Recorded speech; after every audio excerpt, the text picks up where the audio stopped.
Welcome to Evie's Acres. I'm Evie, and today I'm going to take you on part 2 of our homestead tour. This time we'll take a look at some plans we have for updating the interior and some of the exterior of our home. As you can see, we have a pretty extensive to-do list, but before we dive into that, in the previous video, I asked viewers to comment the top 3 animals that they think that we're going to probably add to the homestead within the next 6 to 12 months. There were some pretty solid guesses, but none of them were 100% correct. First, I'll reveal some of the animals that we have no desire to add to our homestead. Like, ever. Never. Well, probably not. We'll see, but yeah. And then, towards the end, I'll share with you our top 3 picks. So stay tuned.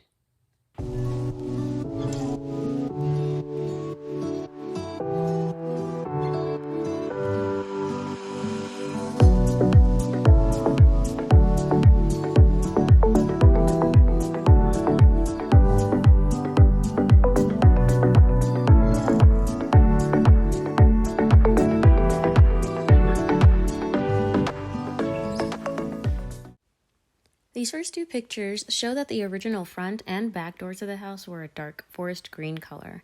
I replaced both of the metal doors with these white fiberglass doors. We also replaced the brass doorknobs throughout the house with these door handles. Here's a view of our bathroom, which we haven't really touched yet. In the kitchen, we replaced the fridge, stove, and the sink, which I'll talk about now.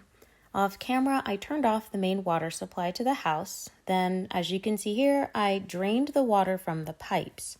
This sink was very old and shallow. Sometimes the sprayer would get stuck in the spray position, which was inconvenient and hilarious at times. As you can see here, I'm working with copper pipes and old water lines that must be replaced. Thankfully, the P-trap was in good condition, but the plumbing above it, not so much. Next, I turned off the water supply below the sink before disconnecting the hot and cold lines of the old sink. It took me a moment to orient myself, but I eventually got them disconnected. The original sink wasn't attached to the counter with any clamps, so I didn't have to deal with that. Initially, I didn't think I'd have to deal with these valves, but decided later to replace them. Next, I used a utility knife to remove the silicone all around the sink. I had to go over it a couple of times because whoever installed this sink used an excessive amount of silicone and did not remove the excess before it dried. I lifted the sink to make sure it was disconnected from the countertop, and then under the sink, I finished disconnecting the pipes below each drain before removing the old sink for good. My son and I use onions in a lot of dishes, and fun fact, you can rub your fingers on stainless steel to reduce the smell of onions from your fingers. We look forward to growing this and other foods on our homestead. Let me know in the comments if you have or plan to start a garden this year. Here you can see I'm wiping off the countertop in preparation for installing the new sink. I bought the Allen Roth Hoffman Collection Dual Mount Stainless Steel Kitchen Sink all-in-one kit from Lowe's. It is dual mount, meaning that it can be installed as a top mount or under mount sink. And I didn't show it on camera, but I made sure to dry fit the new sink to make sure that it fit in the space, which it did. And since I was installing it myself and the previous sink was a top mount, I opted to install this sink as a top mount as well. You can see the contents of the box here.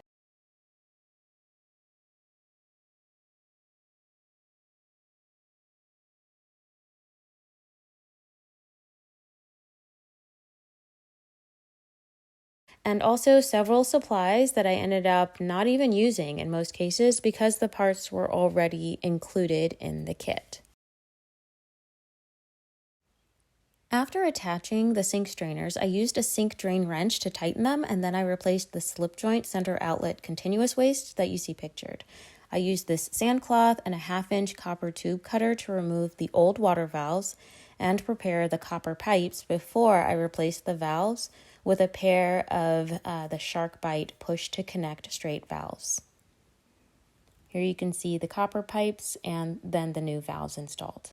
Off camera, my son held up the sink while I placed the faucet and hot and cold lines, and also while I added clear silicone along the underside of the sink before setting it in place.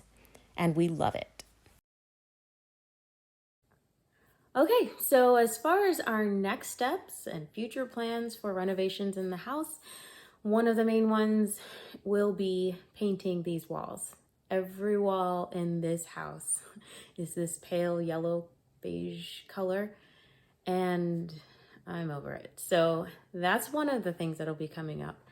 Another major change will be full updates to the kitchen with respect to the countertops, the cabinets, and the floor.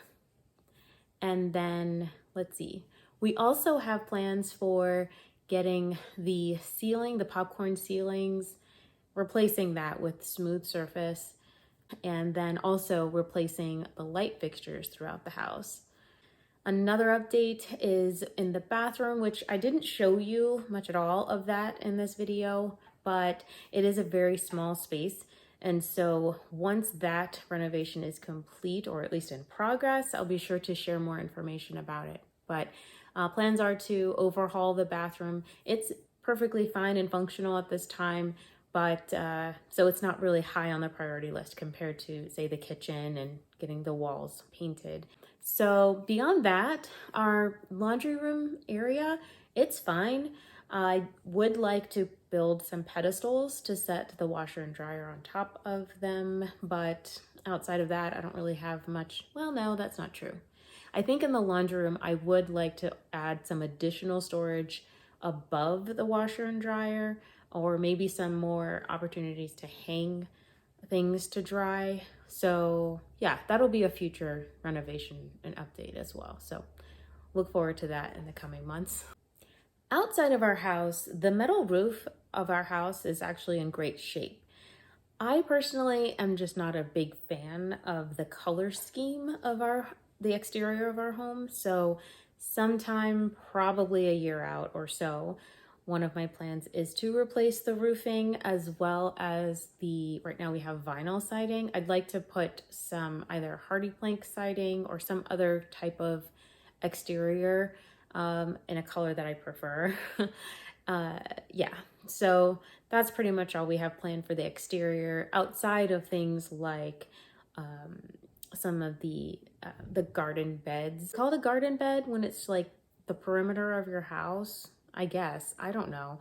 Whatever that is, we're gonna do a lot of work with that over the course of this summer, getting some bushes and primarily, I really want to actually grow a lot of herbs out there because they can just look so beautiful and smell so great, and also have a lot of medicinal purposes, and just, of course, have culinary purposes too. So that's on the list of to-dos.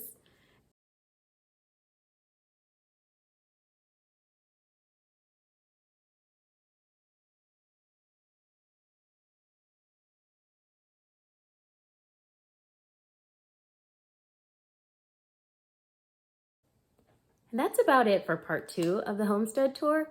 For the next video, I'd really like to take you along as I explore some plans for establishing our garden. This will be our first time growing anything in this climate, and it's quite different from the climate in which we lived in Southwest Florida for the last almost 10 years. So that in and of itself will be a really interesting learning experience, and I'd love to bring you along for the journey.